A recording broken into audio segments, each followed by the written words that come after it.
Hi, this is Scott Garibay, and today we're going to talk about manufacturing returning to America.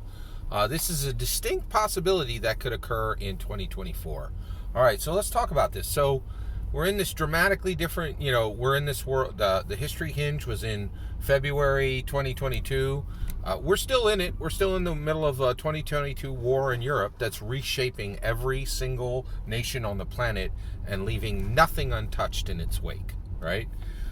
Because we're in the middle of the unthinkable, right? Like, I don't think anybody thought a war in Europe was a thinkable thing, with the hot sauce of NW arc threat for every sovereign nation in the mix. Like, nobody thought, like, it was unthinkable. But a lot of things that used to be unthinkable are now quite thinkable, right? And one of the things that was unthinkable was a return of manufacturing to America. This is something that actually President Donald Trump actually promised and really didn't deliver on.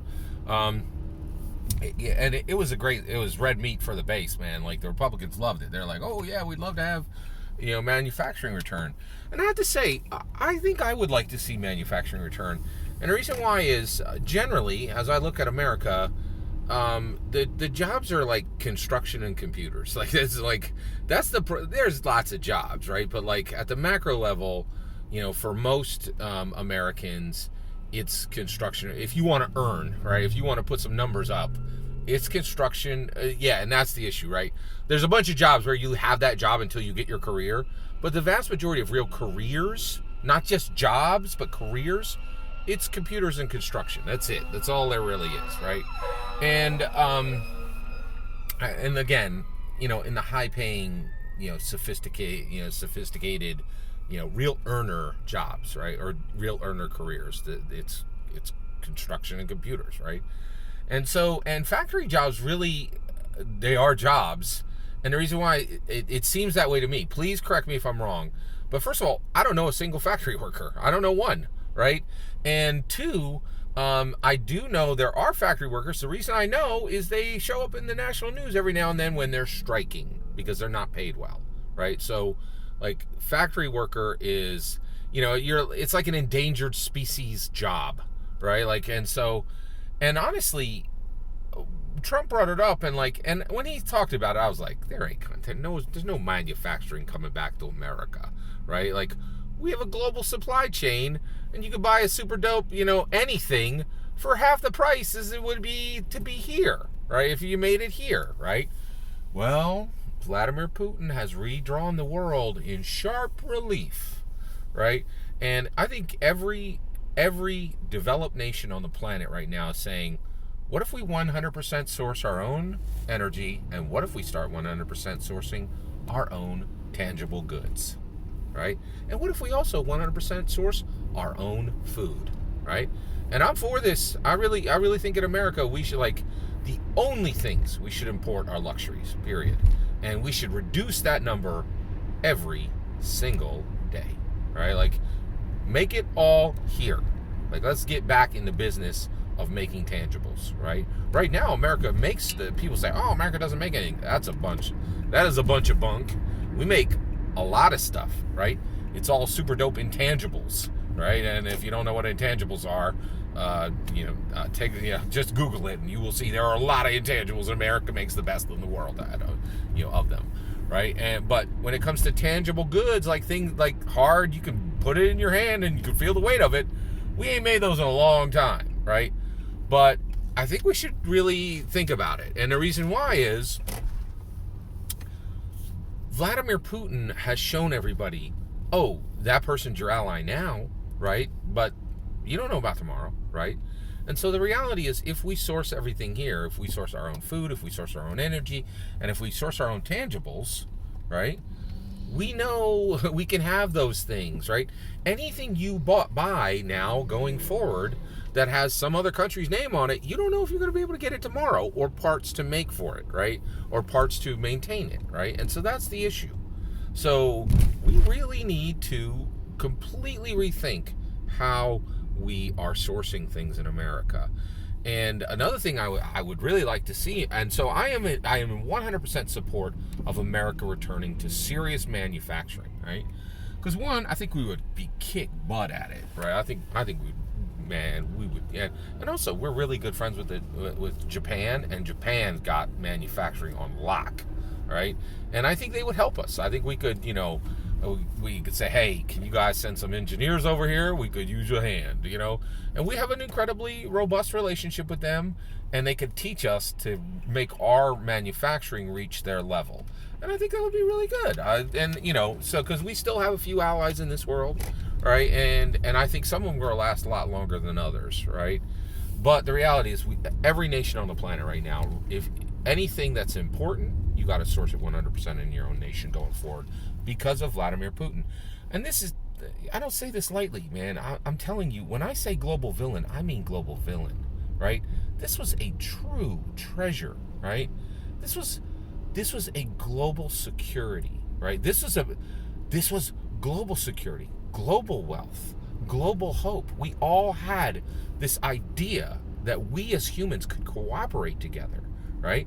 And literally, quite literally, Vladimir Putin took a hammer to all of these, spheres of belief, right? And he's shown it to be false, right? That at any point, somebody could just rip their mask off and go, you didn't know it, but I'm not actually a global villain, right?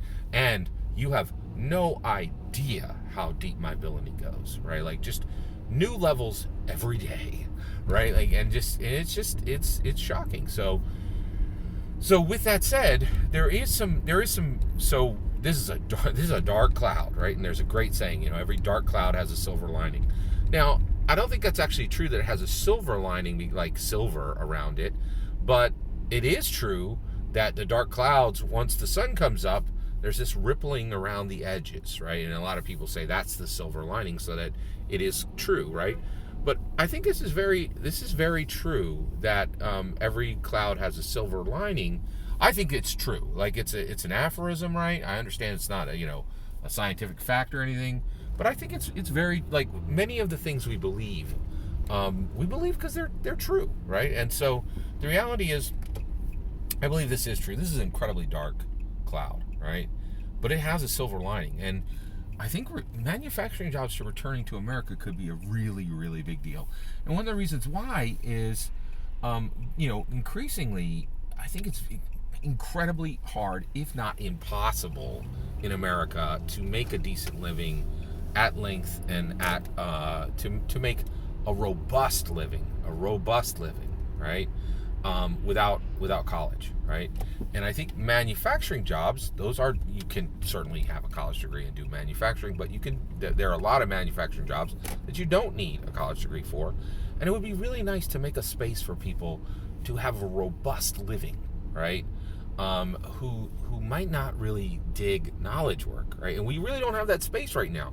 Honestly, I really would warn any parent from, until this manifests and manufacturing jobs are real, right? I do have this discussion, because I've raised 4 kids. People are very hesitant to sign up for $50,000 to $250,000 in debt, right? So I have this conversation pretty frequently, probably 3-4 times a year at least, with different mothers and fathers about where their kids should go to college and if they should go to college. And I always say the same thing. I mean, I honestly, you are taking, I literally heard it. I was at a specific, some very high end experts who I was in, like, one of their talks said, today, if you do not have a college degree, there is a significant percentage chance you will suffer economic woe throughout your life in America. And I think that's true. I think it's been very hard to make it without college. There are absolutely exceptions, right? There are 100%. There are exceptions. Do you want your kid to scrabble up from the exception pool, right? So I think this would really be incredibly healthy, right? So super dark cloud, very bright silver lining, and real and important and helpful, right? Like, I think this could be a really great change for our nation. I remember I think back on the, incredibly wonderful days when this, '69 Camaro rolled off the manufacturing line. I would love to see all kinds of cogs and gears and doodads, just roll off the factory line with "Made in America" on them again, because that is not happening right now, right? And this could be really something really special for people who don't want to do knowledge work, right? I love knowledge work, and I have encouraged and provisioned each of my kids to be knowledge workers. But I don't know if it's great for the whole world to have, for that to be the only choice in America. I really think it would be nice if there was another choice where you just didn't have to be a knowledge worker and you can get your hands dirty. Like, it'd be nice to have grease on your hands. I haven't never. I don't know. I think it's been 20 years since there's been grease on my hands. So, yeah, it's. I think it's a really good. It's a good opportunity. That's my thought. What do you think? Do you think this would be good for us to bring back manufacturing into America in force? I mean, in scale, in big, right? Like all the tangibles, right? I'd love to hear your thoughts. Let me know in the comments below. Please consider liking and subscribing, and have a wonderful millennium.